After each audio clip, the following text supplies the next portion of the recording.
The Gaza concentration camp needs to be liberated. It's actually very simple. They don't need to find somebody to come and govern it. They need to dismantle it and liberate its people. Just like, people were liberated from the concentration camps at the end of World War II. Yes, they needed aid. Yes, they needed humanitarian support, but they needed to be liberated. The camps needed to be dismantled. For those who don't know him, this was Miko Peled. Miko's family story is one of those rare examples of how personal experience can completely reshape a person's political convictions. Miko's family isn't just tied to Israel's history, they virtually helped build it. But what makes them truly unique isn't their place in the establishment, it's the fact that some of them turned against it. They were challenging the very system they once served. Take for example Miko's grandfather Dr. Avram Katzelson. He wasn't just a Zionist, he was a central figure in Israel's founding. He actually was one of the co-signatories of the country's Declaration of Independence in 1948. Like many in his generation, he saw Israel's creation as a historic necessity for the Jewish people. And like many others, he likely believed in the justice of the Zionist cause, even though their cause came at the direct expense of the Palestinian people. Then there's Miko's father, General Matti Peled, a highly respected military strategist. He played a key role in Israel's decisive victory in the 1967 war. General Matti Peled was at the heart of Israel's military planning, part of the elite circle that shaped the country's defense strategy. But here's where Matti's story takes a turn. Instead of embracing Israel's newfound military dominance, he began to question the entire occupation. He saw early on that holding on to Palestinian territories wouldn't make Israel a safer place. It would lead to endless conflict. And he did something almost unheard of at the time. He called for direct negotiations with the Palestinian Liberation Organization, the PLO. Now, to put that in context, this was late 1960s and early 1970s, when just saying the words "talk to the PLO" could seriously get you labeled as a traitor in Israel. But Matti didn't care. He knew that without justice for the Palestinians, there would never be a real security for Israel. This stance cost him dearly politically. It alienated him from many of his former military colleagues and it ended his military career. But it also earned him the respect among Palestinian leaders and within the Israeli left. And that exact pattern, this ability to break with the mainstream narrative, didn't stop with Matti. Miko's sister, Professor Nurit Peled El-Hanan, took the same critical stance and applied it to education. She became one of the most outspoken scholars exposing the way Israeli textbooks dehumanize Palestinians. Her research at the Hebrew University revealed just how deeply racist and militarized the Israeli education system really is. She showed how, from childhood on, Israeli students are taught to see Palestinians as enemies, as a faceless threat rather than a people with history, rights and grievances. Naturally, her work has made her a controversial figure in Israel. But outside of it, she's been widely recognized. She even received the Sakharov Prize for Freedom of Thought from the European Parliament. For Miko, though, his own political shift wasn't just about his family's influence. It was, like for the rest of his family, also deeply personal. In 1997, his niece, Smada El-Hanan, was killed in a suicide bombing in Jerusalem. She was only 13 years old. Now, for most families, a tragedy like that pushes them further into nationalist thinking. It reinforces the idea that we are under attack and they hate us. But that's not what happened here. Smada's father, Miko's brother-in-law, Rami El-Hanan, like the rest of the family, refused to fall into that cycle of hatred. Instead of blaming all Palestinians, he took a hard look at the reality of the occupation. He realized that as long as Palestinians live under military rule, there will always be violence. And he didn't just recognize this, he acted on it. Rami became one of the leading figures in the Parents Cycle Family Forum. That's an organization that brings together both Israelis and Palestinians who have lost loved ones in the conflict. One of Rami's closest allies in his work is Bassam Aramin, a Palestinian man who also lost a child to the violence. Bassam's 10-year-old daughter, Abir, was shot in the head by a soldier while she was walking near her school. Bassam is a man who, as teenager, spent time in an Israeli prison for resisting the occupation. And yet, instead of turning to revenge, he chose a different path, the same path as Rami. Together they have traveled the world, sharing their stories, showing people that reconciliation is possible, but only when there is justice on the table. I almost forgot. There's this best-selling book called Apartheid, in which the Irish author Colum McCann describes the intertwined fate of these two fathers. This book was translated into 40 languages and has resulted in 2 audiences for the 2 men with the Pope. And Miko? Well, his path was more radical. Unlike his father, who pushed for a negotiated peace, or his brother-in-law, who dedicated himself to reconciliation, Miko rejected Zionism entirely. He didn't just become critical of Israel's policies, he came to see Israel itself, and rightly so, as a colonial project built on ethnic cleansing. Instead of supporting a 2-state solution, he became a vocal proponent for a single democratic state in all of historic Palestine, one where Israelis and Palestinians live as equals.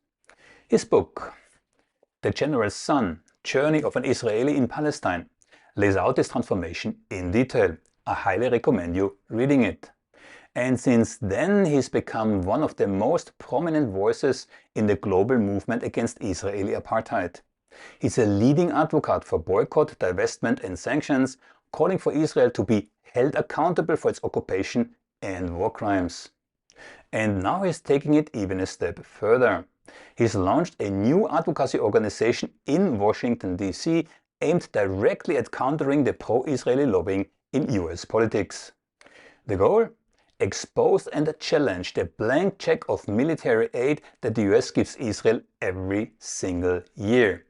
Push for real accountability in the Congress. And most importantly, make sure Palestinian voices are heard in the halls of American power, where for far too long they've been completely ignored. So when we talk about the Peled family, we are not just talking about a political story.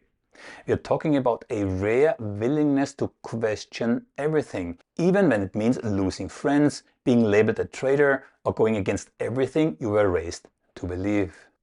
You can find the links to my interviews with Nuri and Rami, together with the link to my previous interview with Miko, in the description. But be mindful, they might change your point of view forever. Now, I do know that this intro was longer than usual, but I really thought it was important for the context, so thank you for sticking with it. One last thing. Critical voices, like the ones you hear on this channel, are being actively silenced, shadow banned, and deplatformed. Not in theory, not in some distant future, right now. You might not see it, you might not believe it, but I have the numbers and viewer feedback, like the ones you see now on your screen, to prove it. And I know it now from first-hand experience, because my own Twitter account has been permanently suspended. Not for breaking any rules, not for spam, not for bots, but for challenging the wrong narratives and questioning the wrong interests. That's how this game is played today.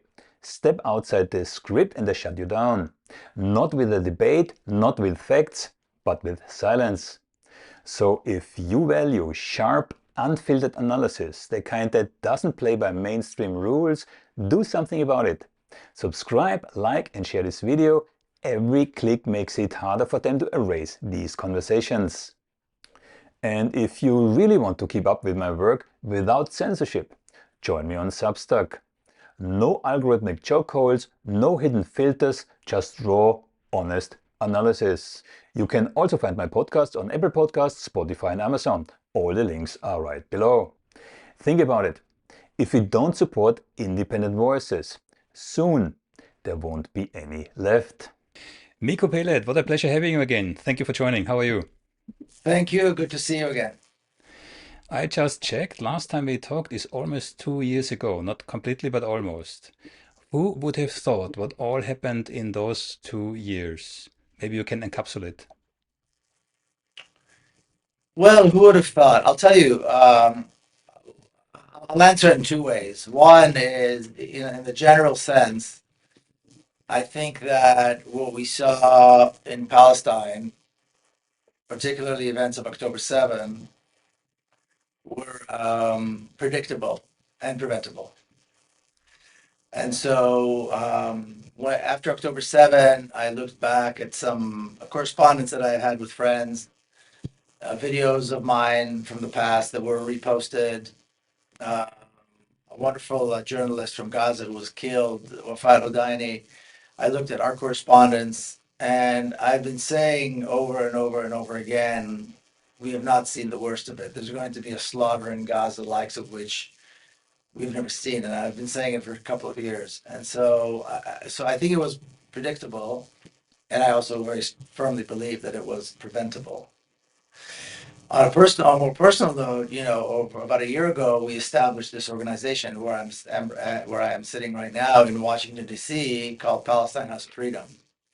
So we actually have a studio that was donated. So I'm in the studio, and we're just a few blocks away from the Capitol on Pennsylvania Avenue. And our mission is, so we have a high-profile location in Washington D.C. with a Palestinian flag on the street on Pennsylvania Avenue and the name Palestine House of Freedom. Again, just walking distance from the Capitol.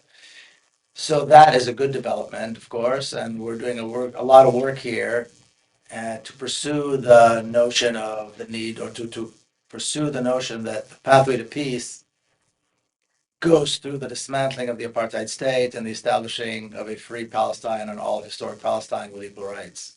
So to that end, this is the work that we do, and with the tool that we use, because we're a nonprofit, of course, the tool that we use is education in the most robust sense of the word. And so that's kind of my take on what's happened over the last couple of years. Yeah, I'm interested very briefly. What exactly are you and your organization doing? You scratched already education, but more specific, what exactly are you doing? Well, there's the discourse in Washington D.C. is decidedly pro-Palestinian in the halls of power.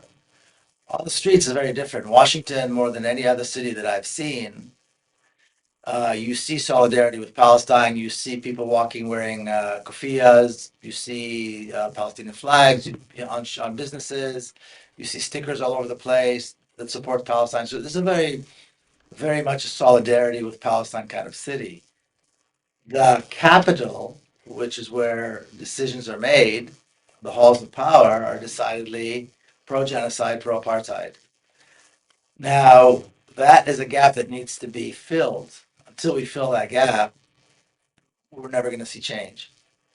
So, the role that we see to ourselves is using this very robust education through social media, through events, through inviting and connecting with people who work at the Capitol, and social media, of course, all these other things, to demonstrate that if the goal is peace and stability, then the pathway is very clear. Now, the problem is the other side has defined everything that has to do with Palestine. They defined what it means when you say a free Palestine. They've defined what it means when you say river to the sea as negative, as something that is pro-terrorism, anti-Semitic, and so on and so forth. We've never really had a concerted strategic effort to redefine or to brand what it actually means. What is a free Palestine? What are we talking about? What does it mean to dismantle apartheid? So that's really the role that we see ourselves in, really working really hard and strategically to define that. And also we realize traditional politics doesn't work for us. We need to circumvent traditional politics using creative strategies in order to get into the room and to get to the spaces where decisions are made, so that we see the shift, the kind of shift that we want to see is not necessarily a particular candidate or a policy or a bill, but a sweeping change across the board from a reality where supporting genocide and apartheid is not only acceptable, but it's almost demanded, it's mandated, to a reality where it is unacceptable to support Zionism. There's no tolerance for Zionism. There's no tolerance for the idea of the apartheid state in Palestine. And the discussion is how to dismantle it and establish and replace it with a free, democratic Palestine from the river to the sea. You briefly mentioned free speech. Now, we had JD Vance over in Europe, in Munich, where he kind of, I don't even know if we can criticize. He really attacked Europe for their lack in free speech, whilst at the same time, Trump has now issued an order, I believe it was, that criminalizes protests on American universities. Well, that's that's payback for all the money that he's received from Zionists, all the hundreds of millions that he's received in donations from Zionists. And so that's why he's doing this. And we know full well the campaign to silence the Palestinian voices here in America is robust. I mean, I believe AIPAC just announced, or it was announced, that they've allocated $150 million to silence students on campuses. That's a lot of money to silence young people who are standing on the right side of history. And they're going to fail because the students are not going to back down, and they're still going to continue to protest in different ways. We see it all the time, and we already see it.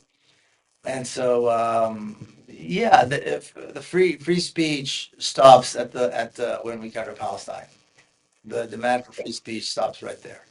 Everywhere. It doesn't matter if it's in Germany, where Francesca Albanese just was, manhandled. Here in the Netherlands, where I'm living, it's everywhere the same story. Briefly, a little bit of context. I interviewed Rich Siegel recently, and my understanding is that you two gentlemen know each other. Yeah, we do. He came with me to Palestine once. Yes. Yes. Rich Siegel told me that he discovered that Israeli companies sell land in the occupied territory, no, from the occupied territories in the heart of American synagogues. Yeah. Yeah, it's well known. They have these events and synagogues where they sell real estate, West Bank Palestinian land. Yeah, look. Israel has been selling Palestinian land um, going back, a very long time, almost 100 years now. So I mean, it's nothing new. It's now that it's in the West Bank and there's a particular sensitivity to the West Bank, more and more people are paying attention. But they've been doing this for a very long time. I mean, and of course they're selling to Jews only. So this is nothing new, but yeah, they do this, and they've been filmed, and there have been protests in front of these events and so on. But they're not ashamed of it. They're not embarrassed by it. They don't think they're doing anything wrong. I mean, there are advertisements everywhere to come and live in the heart of Judea and Samaria and to walk in the footsteps of, I don't know who, King David or whoever the hell, they imagine. They've been doing this for a very, very long time. Yeah. Talking about thinking that they are doing the right thing, talking about indoctrination, and in this context, talking about your sister, Professor Nurit Peled El Hanan, who I have been interviewing. She did. I mean, I'm not telling this to you because I do know that you know this, of course, but to the viewer, Nurit did research in regards to racism in Israeli school books. She had interestingly, so the interview for my little channel had just over a weekend more than 40,000 views before the YouTube algorithm flatlined the impressions. It was really stunning to see. But then I had an interview with Emeritus Rabbi Yaakov Shapiro, who took it a step further and looked at the way the military, so the IDF, is using religious texts to indoctrinate their soldiers. So it goes almost from the kindergarten through the schools, through the military, to kind of teach the Israelis, more or less, most of them, all of them almost, what they have to think. And I think this explains what's going on in Gaza, meaning those self-published war crimes that might even become a problem in the future for some of them.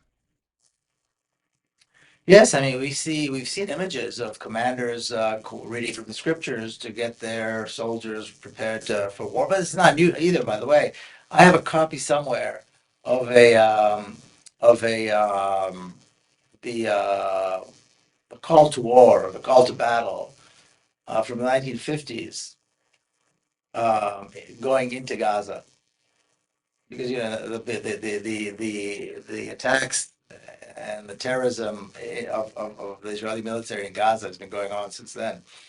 And they quote, or the way they frame it is like, we the Jews, we the Israelites are back fighting the Philistines in Gaza, like, kind of referring to the biblical stories of the Philistines in Gaza and the Israelites and so on, in order to motivate soldiers to say, once again, we're going to break down the gates of Gaza and we are going to, that sort of rhetoric. It's been going on for a very long time. It's more pronounced today, because the Zionist, the religious national sentiment is much bigger today than it was then, and it's much more popular and much more.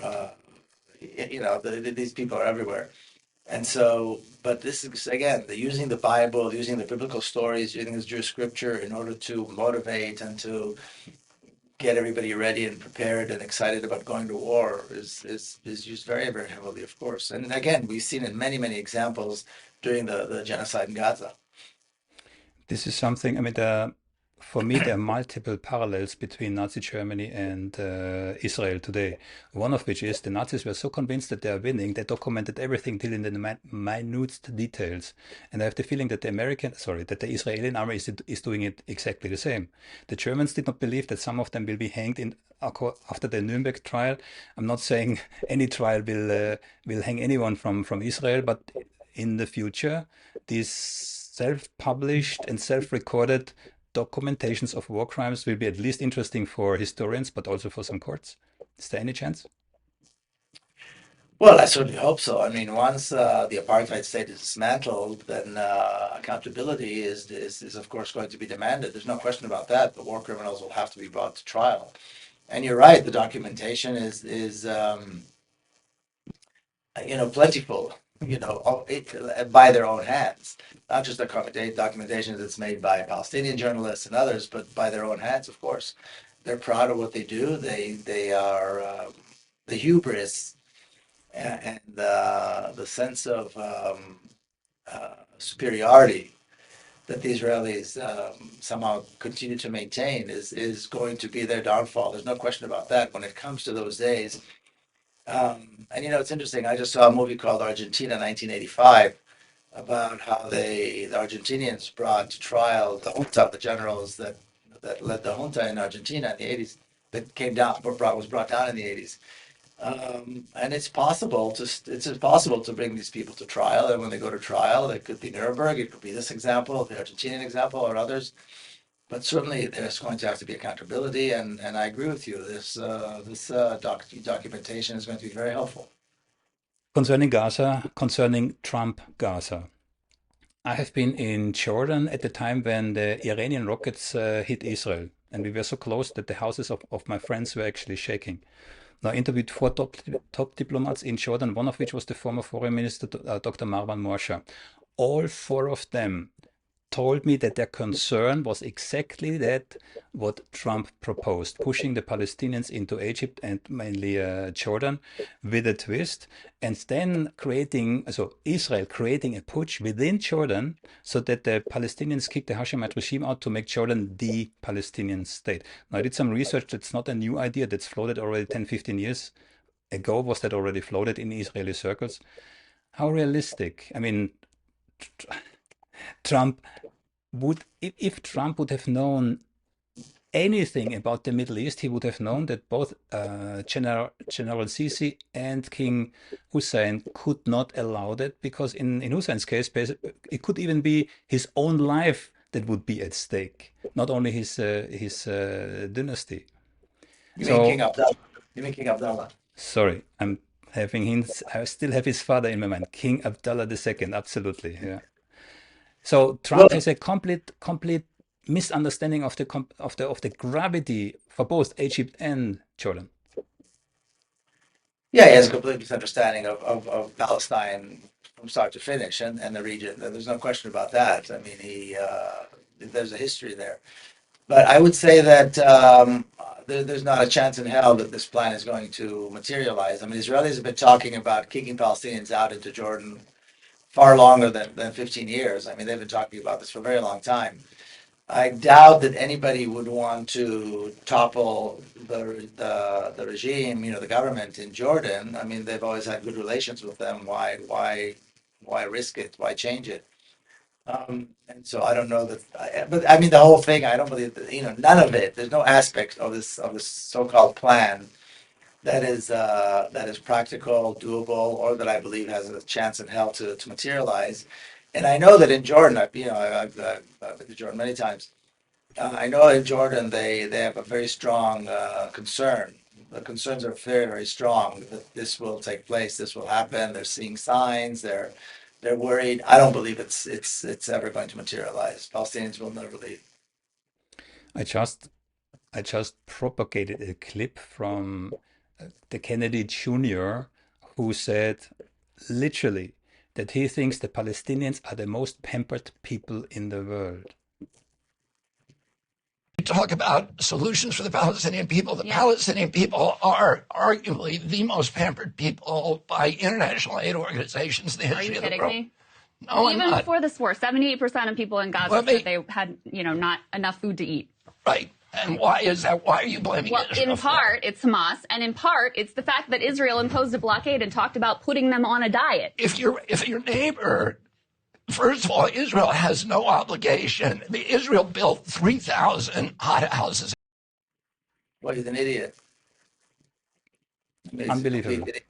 He's a complete idiot. I mean, he when he began running, his name kind of became people for a little bit thought of him as a serious candidate, and his views on Palestine were not yet established. This is before he put his hand, on the shoulders of this rabid racist rabbi, and came out with a statement about Palestine. And so there were thoughts that maybe he would be progressive, maybe he'd be the right guy. And people will say to me, would you like to speak to him? Can we organize a meeting? And I said, for what? He's not going to come near anybody who speaks the way I do, or anybody who really cares for Palestine. And so, it's reminiscent of the way people talked about, Jews during the Nazi era or before. I mean, it's complete. It's grotesque. I mean, what else can you say? It's absolutely grotesque. I did a little bit of research and had a look what you are most criticized for, and there are a couple of statements, only two or three. So I start actually with the mildest ones. Israel is an apartheid state. And you're not the only one who says that. I mean, even Amnesty International had a report, automated apartheid even. Yeah. Maybe you can elaborate on your vision of apartheid in Israel. Well, I mean, I've been saying that Israel is an apartheid state for a very long time, and it has been an apartheid state even before I realized that it was an apartheid state. And so when we look at the foundations of the state of Israel, its very founding is an apartheid state. It was created with different sets of laws for Jewish Israelis than there were for the Palestinians. And with time, of course, more and more laws were passed, were added to the law books that discriminate specifically against Palestinians. Then once the West Bank was taken in 1967 and East Jerusalem, of course, that was was added on to that. So currently you have Israeli Jews living anywhere they want throughout historic Palestine, living under normal civil law. And you've got Palestinians who the laws that govern the lives of Palestinians are determined of where geographically these Palestinians exist. So if they live in the pre-67 borders, they have this quasi-citizenship. If they're in the northern part of the country, there's particular agencies that govern their lives. If they live in the Naqab in the southern part of 1948 Palestine, they're governed by a different agency. If they live in East Jerusalem, they have a different status. Now they are considered alien residents, and a status they can lose at any moment of time. And then you've got the Palestinians who live in the ghettos of the West Bank. And again, whether they're in area A, B, or C determines specific bureaucracies and the specific laws that govern their lives. And then you've got the Palestinians living in the concentration camp of Gaza. And so the apartheid is far more sophisticated, if you will, than anything we've seen before. Because in such a small country, you've got so many different sets of laws and so many different bureaucracies that are charged with governing the lives of Palestinians. I saw these iconic images, and I forgot now which border crossing it was, where the Palestinians virtually are crammed into cages, scanned one by one. Now we know we have the II systems, Wolfpack, red, blue, Wolfpack, and so on. The conditions, I mean, they have to go there through every single day, the hours before. It's absolutely dehumanizing, and I do not understand. I mean, you know, most people, they know there is a problem. I make it again very black and white, but most people do not really have understanding what it means to be a Palestinian, how to live as Palestinian, and the consequences thereof. So if you talk about an apartheid state, then people think about South Africa. I think Israel is much, much worse than South Africa ever was. And South Africans have been saying this for years. I mean, the late Desmond Tutu has said this as well. Like when he visited Palestine, people in South Africa realize that the apartheid in Palestine is far worse, far more sophisticated. And I think it's important to note, I think that the, the Zionist apartheid learned from the lessons of South African apartheid. So they have, improved on it and to the level of sophistication that it exists today. But of course, what they've created is an impossible reality, or a reality in which it is impossible for Palestinians to live. Palestinians are subjected to a reign of terror, the likes of which I don't even know that we've seen before. But it's certainly a level of terror that is unique. If we come from the apartheid state to a potential solution, and I mean, the one thing that's so often repeated that it's in everybody's brain is the two-state solution. Now, I know that Ben Gurion already wrote to his son that he accepts the partition, meaning the two-state solution, only as a means to an end, and of course the end is the Greater Israel. So from the very beginning, Zionism never, by the way, Zionism, religion and Zionism is not the same. Anti-Semitism, yeah. So from the very beginning, there was no intent whatsoever to have a two-state solution. Today we have the soldiers with the map of Greater Israel on their uniforms, and they actually do what they want to do. They expand. They have now a buffer zone in Syria, a buffer zone over and beyond the buffer zone they already had on in the Golan Heights. They're in Lebanon. They are expanding. So do you think this is a temporary situation? Well, who knows, right? I mean, we don't know. I don't think it's temporary. I don't think the Israelis think it's temporary. Certainly not the reality in Syria. Certainly not the taking of the lands in Syria. I don't think they see that as temporary at all. And they've said it. They said we're here to stay. They said we are here to stay and maintain security, which is of course code word for this is going to be ours. So I don't think that's there's any doubt about the fact that they intend to stay, and of course there's nobody to resist them right now, so they're not going anywhere. I do believe though that when the apartheid state collapses, all of this will be reversed. There's that for us to look forward to. But you're right. I mean, for Zionism is for them the land is a zero-sum game. All of historic Palestine belongs to the Jewish people. There is no room for compromise. So when the partition plan in 1947 was accepted, it was accepted only as a means, only as a stepping stone in order to take the rest of Palestine. It was a stamp of approval to the creation of a Jewish state, a so-called Jewish state, a Zionist state in Palestine.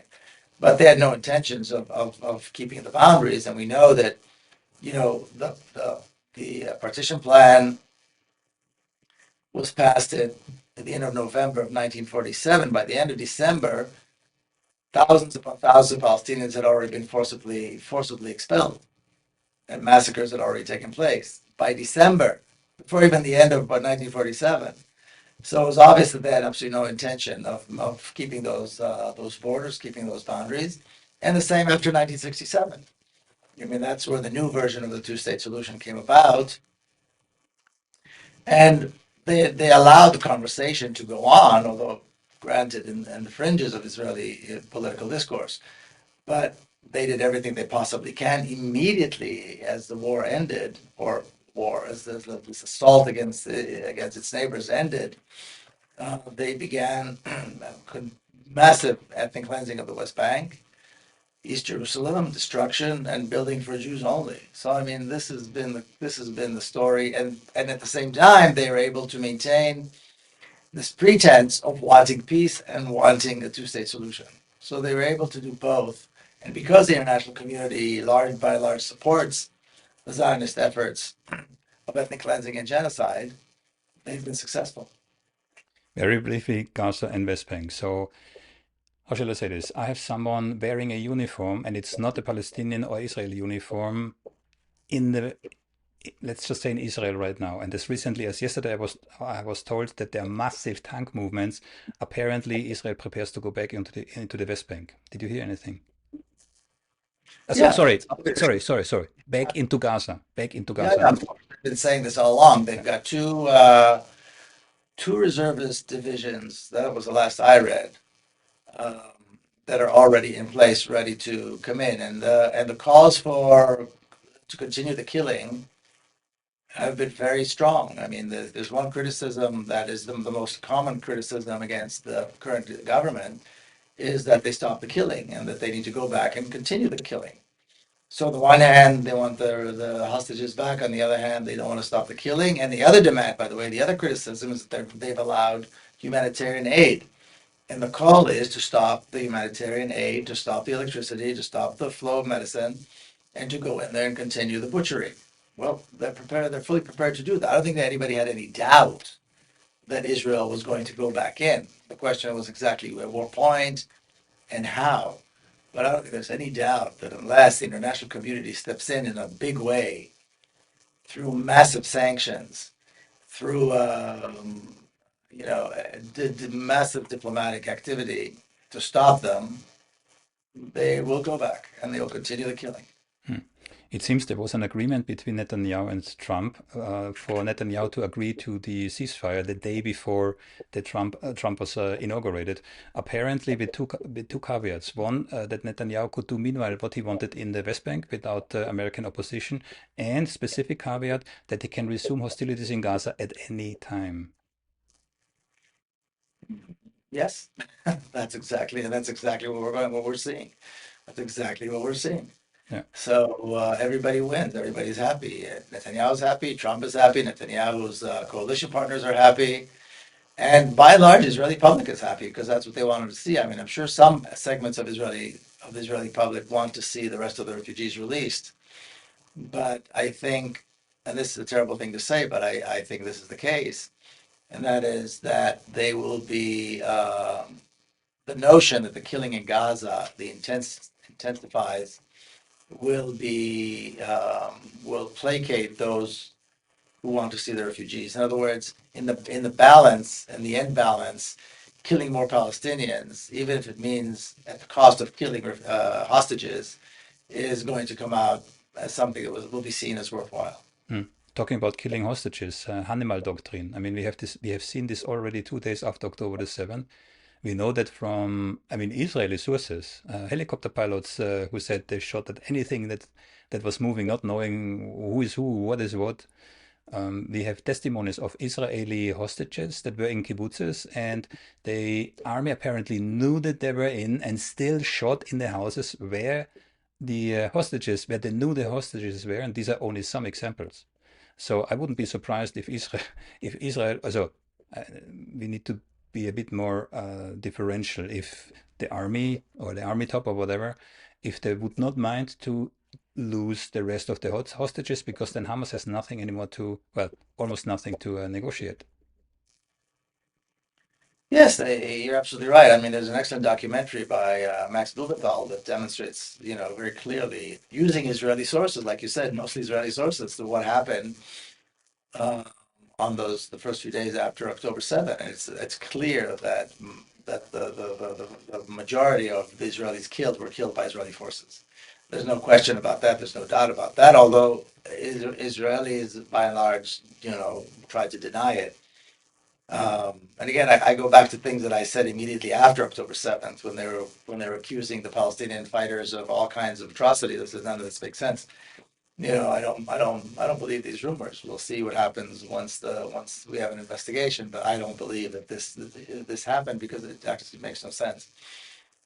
And this is the case. We know now the Hanibal doctrine was put in place in a very robust way, and we know now through testimonies within the Israeli military that the pilots had no idea who they were shooting at, because they had no they usually they have the ground forces pointing them to the targets. There were no ground forces pointing to the targets, so they were shooting basically blindly at whatever targets were there, whatever they perceived to be targets.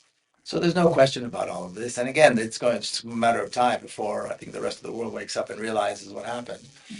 So this is it's tragic. It's more than tragic. It's grotesque. It's horrifying. Yeah, I don't want to spend too much time on October the 7th, because there was already so much said about. But one thing that struck me from the very beginning was how long it took for the army to respond. I mean, Israel is a country the size of a post stamp. Israel has not only fighter jets, but Apache, the most modern Apache helicopters. There were breaches on, I believe, 29 spots, and to some of those spots, it took more than 48 hours for the army to arrive. Is that not a little bit strange, to say the least? No, I think the incompetence of the Israeli military and the Israeli intelligence is well known.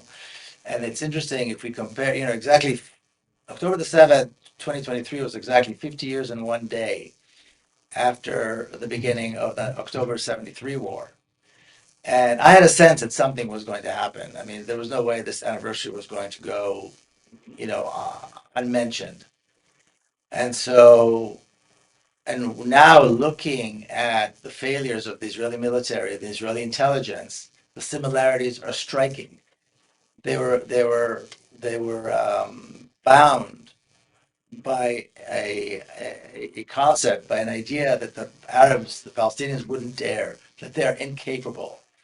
And there's an excellent interview with a man who was, the top man in Israeli military intelligence. And I wrote about this in Mondoweiss, talking about the failure. And they asked him, they said, look, there's documentation, there were signs. He said all the documentation and all the signs would not have been made any difference, because we were imprisoned by this idea that they wouldn't dare. And that's precisely what happened in October of 1973. The notion was they wouldn't dare. They are incapable. And the truth is that the incompetency is on the Israeli side. We saw that this huge military, this huge intelligence apparatus is really a paper tiger. I mean, these fighters that came out of the Gaza Strip, a place where a glass of water, or clean water, is a luxury, were able to completely paralyze the state of Israel. The army was in complete disarray. The entire civilian life was in disarray. The sense of paralysis and dysfunction, it still goes on to this day. And this is a country that has massive military force. And I was listening to the comments made by the incoming army chief. There's a new army chief coming in. And he talks about, our successes, several fronts. We fought on several fronts. This massive army, as you described, with this massive intelligence and resources and hardware, was practically, paralyzed by resistance organizations that don't qualify as a military force. You had the Lebanese in the north, you got the Palestinians in the Gaza Strip, and then later on we had the Yemeni forces, none of which really compare in size or in ability or in resources to the Israeli military, and they paralyzed the state of Israel. And again, they demonstrated very clearly that this entire mammoth of the Israeli military is a paper tiger. Yes, they can bomb the hell out of any country. They've got the hardware. But when they are tested, they fail. And they failed once again. How the Yemenis send hypersonic rockets to Israel amazes me. They have been bombed back into Stone Age 10 years long by Saudi/US constant bombardment, and they still succeed in hitting Israel. Yeah. Yeah.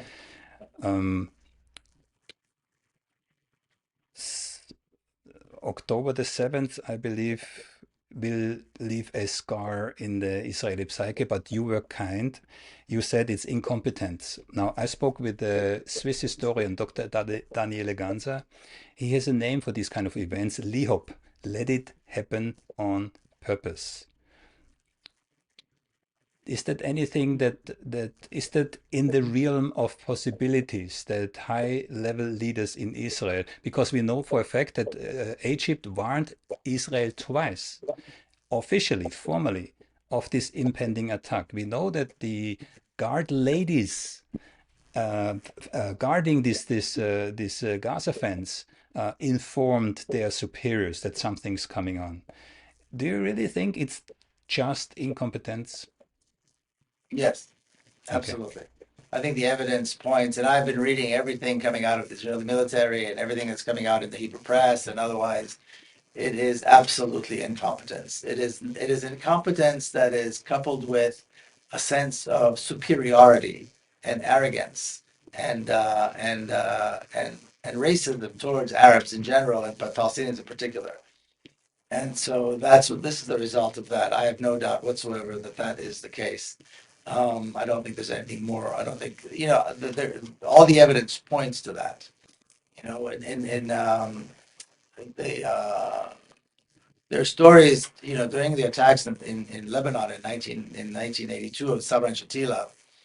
There was also the Israeli forces, the Israeli authorities, the Israeli army authorities pretended to claim that they had no idea, that they didn't know, but the evidence made it clear that not only did they know, they were there, they viewed it, and it went all the way up to Ariel Sharon, who, okayed it, even though he wasn't there, physically, he was back home.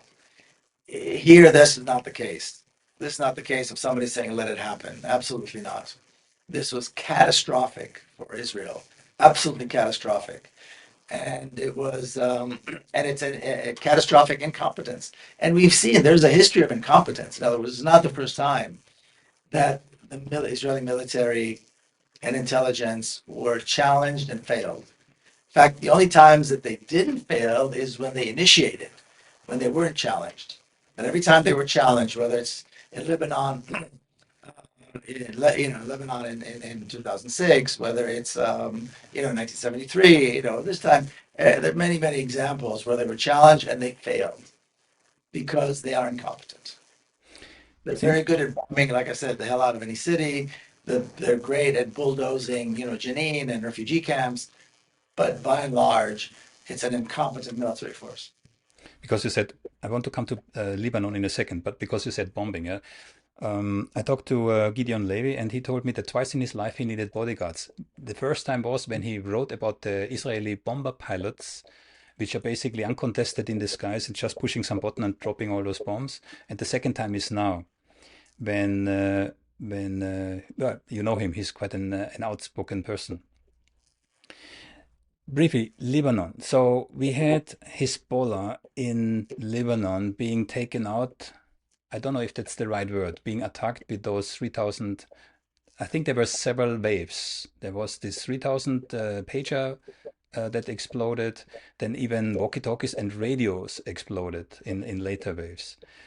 I'm asking because I have a similar image. So when we had the ceasefire, now we saw Hamas in force, fully armed, in black, on the streets of Hamas parading. Now, in Lebanon, how strong is Hezbollah still, as far as you can tell? Well, we just saw the funeral of Hassan Nasrallah. Amazing. I saw the images in think the that was stadium. Yes. Yes. I think that was a display of force without any question. Yeah. I think that demonstrates exactly how popular and how strong Yeah. they are in Lebanon. I don't think there's any question about that. Yes. I made a miscalculation here. I thought that Arab funeral customs require people to be buried after 3 days. So I didn't. This is a strong regret that I have not been there, but I simply didn't know. I did not know that Yeah, such an 24 event. hours. According to Jewish and Muslim faith, a body needs to be buried within 24 hours. But this is again, I think they anticipated that this was going to be a big deal, and they had to make sure that it was done right. That's probably what the delay was about. Um, and so, certain circumstances allow for that sort of thing. Um, but yeah, that was a display of force that made it very, very clear where people's hearts are and what people feel about this.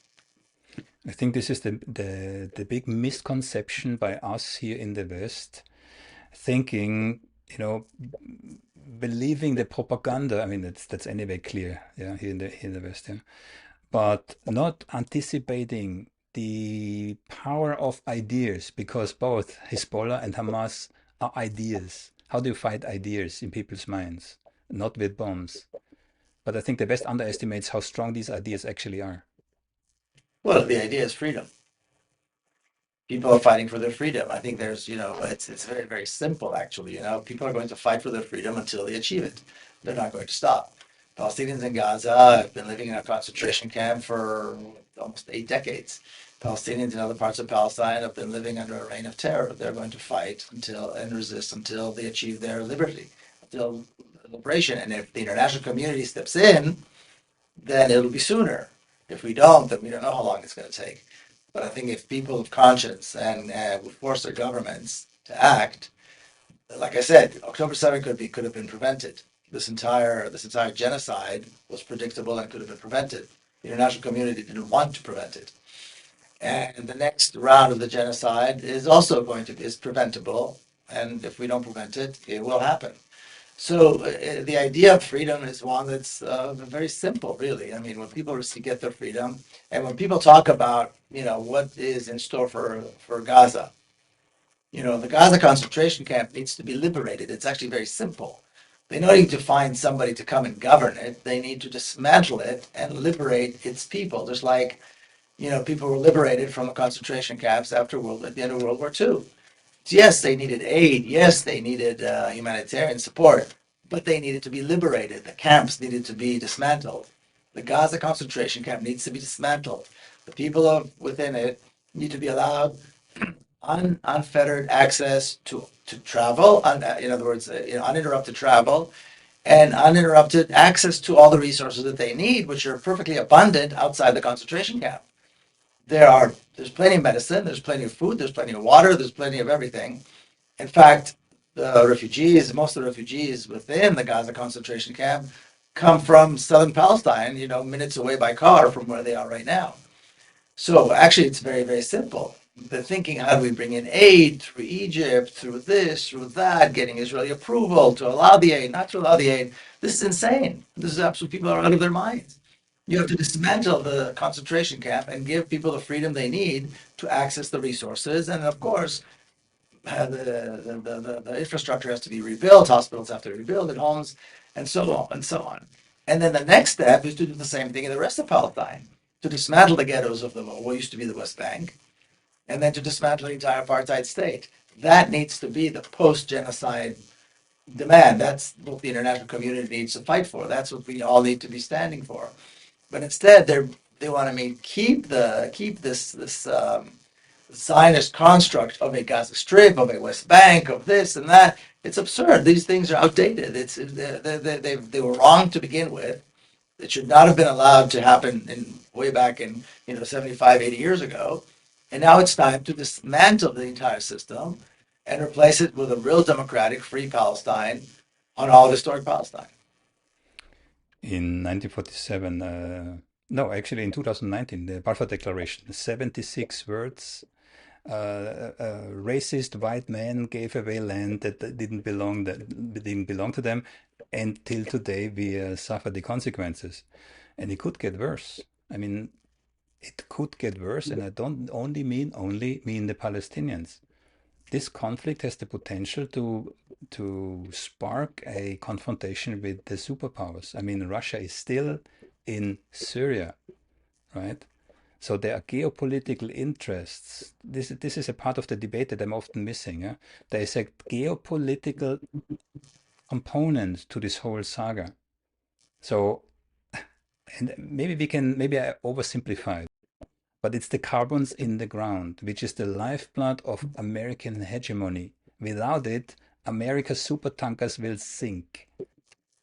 So I think it's that important. So Israel, who said it? Joe Biden said in the 1980s already, if we wouldn't have Israel, we would have to invent it. And someone else said, Israel is the unsinkable supercarrier for America in the region. Not to mention the villa in the jungle. This more than racist remark. So from a geostrategic perspective, do you really think as long as America rules the world, as long as we still see, I consciously say still, American hegemony, that there will be any solution to the Israeli problem? Well, I look at my lifetime, the Americans lost in Vietnam. They were kicked out of Southeast Asia. They were kicked out of Latin America. Afghanistan.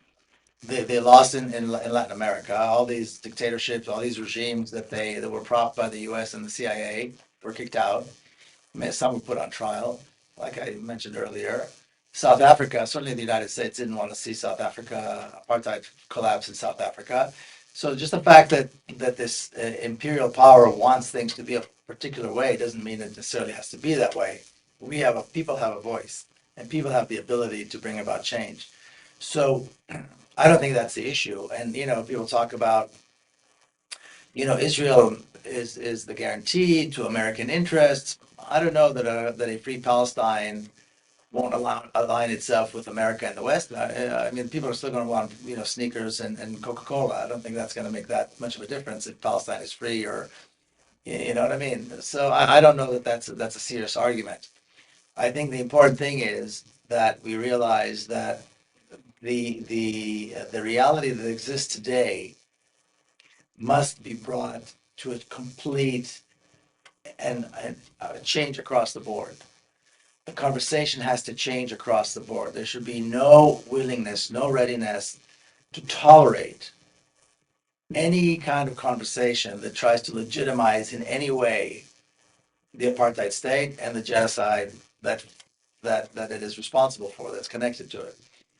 And then what happens. I mean, American interests, Russian interests, geopolitical things. I mean, these things shift and change. Right now, clearly, white imperialists want to control the lands and the lives of people who are people of color. That's been the case for a very long time. It doesn't mean that we can't win this. I think we can. There is this massive gas field that was discovered a couple of years ago in front of Gaza. And then we have the second item here, the Ben Gurion Canal, who, surprise, surprise, the most efficient way goes straight through Gaza. Yeah, they've got all kinds of plans. I mean, they want many, many different things. Doesn't mean that they're going to get them. I mean, the motivation uh, to keep things the way they are very, very strong. Again, I refer back to South Africa. South Africa, had uranium, gold, and nuclear weapons, and they controlled all of southern Africa. It took Cuba to send tanks to Angola to start kicking them back, start the rollback of their control of southern Africa.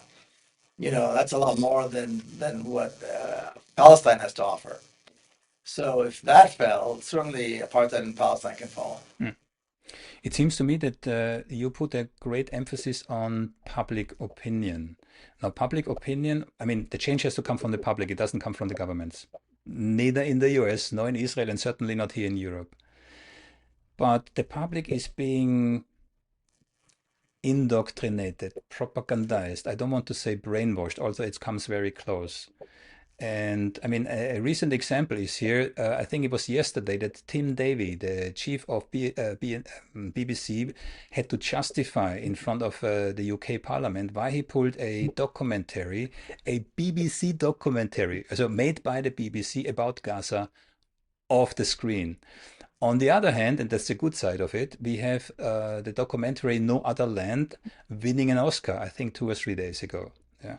So there's this again, this black and white. Yeah. One side is completely trying to prevent any type of. Oh, what I wanted to say. So I watched actually the justification that Tim Davie gave at the parliament. Yeah. And he said, I mean, as a behavior analyst and linguist, I also look at the language. Also, he was clearly uncomfortable. But he said in the morning he had about 500 complaints about the content of this documentary that they pulled off. Yeah, and he also hinted they came from Israeli. Surprise, surprise, right? So there is and you said it already, 150 million or so, APEC, etc. Yeah. I interviewed Fora, James Fora, I believe, a former IPAC member. Yeah, a similar situation as Rich Siegel about 20 years ago. In their adult life, they woke up and turned around, which I find is extremely courageous, because it's a paradigm shift in your personal life. Your whole environment, business, private, whatever, is upside down suddenly, right? So there are incidents where this is happening, but on a grand scale, given the sophisticated, I have to say this. When I say my friends in Jordan, I said Israel has brilliant slogans. A land without people for a people without land. This is a brilliant slogan. That doesn't mean it's a good slogan, that I find it's a good slogan, but from a psychological perspective, it is a brilliant slogan, right? So, and this is only one example, a very old example. Today, the persuasion techniques of the Israel lobby or the Zionist lobby are very, very sophisticated and pinpoint to individuals. That's what people don't understand. So I'm coming back to you. So as a countermeasure, right, you would have to have something, a tool or an organization that counters equal with equal. And this is not what I'm seeing. Even worse, and I said this many times to my Arab friends, what I'm missing is a concerted Arab approach. Instead, we see divide and rule succeeding, splinter groups here, splinter groups there, even within countries, even within the Palestinians. I mean, prime example, Hamas and Fatah. Yeah. So there is a certain responsibility on the Arab side, being victim of this old Roman, paradigm, divide and rule. Do you see any change in that? In any country, in any group? Well, I don't know the Arabs necessarily have a bigger responsibility than you and I, Not bigger, European. not bigger, but certainly some responsibility. Because if they would unite, this would be over tomorrow. Yeah, but there's a problem, and that is when an Arab country goes against the U.S. or Israel, they end up looking like Libya or like Syria or like Iraq. And as Arab governments look around them, they've got to make a choice. How do they want to end up? It's not like they have a choice. They are between a rock and a hard place. On the one hand, there's no question where the sentiment is in the Arab and even the Muslim world on the issue of Palestine. At the same time, as they look around themselves, do they want to really end up, or Iran, which is under these horrific sanctions? They have to make these choices. And of course, the United States and Israel and do everything they can to prop up these regimes to make sure that they make the quote unquote right choice. So it's not the same thing. In the West, we have a choice because we vote for our elected officials, and we can vote in any way we like. And they're not, there's not a chance of the Netherlands or Germany or I don't know any other country, or Belgium being pummeled to the ground with from the air by American Air Force or Israeli Air Force. So we can bring about change by demanding that our elected officials end their tolerance to the apartheid state and to the genocide taking place. We have the ability to do that. In the Arab world, it's a much more complicated. It's a much more complicated than that, much more difficult than that. And of course, regime changes and so forth. The Americans, the Europeans have been doing that, and that's part of the world for a very long time. So I would say the responsibility is on the Europeans and the Americans more than anyone else. Certainly, every country has to pressure their governments, elected or otherwise, to resist the apartheid state and to kick out the diplomats and to stop all trade and to impose boycott and sanctions and so forth. But whereas for Europeans and Americans, it's doable at no risk. In other parts of the world, there's a great risk involved, and sometimes the risk is too great. I'm not sure there is no risk for European countries to go against the US, either in the topic of Ukraine or in the Middle East. I But it's mean, not the same risk. It's not the it's same. They're not the not going same. to I end up agree. like Syria or like Libya. Yeah. No, You no, know. I completely agree. But it's not so that Europe. I'm not defending. Yeah, because Yeah. same as you said, there's a huge gap between the governments and the population. The overall sentiment, the average sentiment of the population. The older, the more they support Israel. The younger, the more they support Palestine. Which is why, of course, they want to ban social media like TikTok, etc. Yeah. Now, concluding this discussion, Michael, knowing that apparently Israel prepares again to go back into Gaza, if they would do so, I mean, it does not seem likely that Trump will succeed in expelling all the Palestinians either to Egypt, Jordan, or any other. But okay, one more thing. October the 7th, 6 days after October the 7th, and it was, I will put the link of this document in the description. A document was leaked from the Ministry of Intelligence with a detailed plan how to expel all the Arabs from all of Palestine, inclusive the countries where they want to put them. They also gave the reasons that it's less damaging for Israel's image. I mean, you have to give this consideration. Yeah, it is less damaging for Israel's world image if you expel them brutally in other countries than if you kill them. It's actually in the document.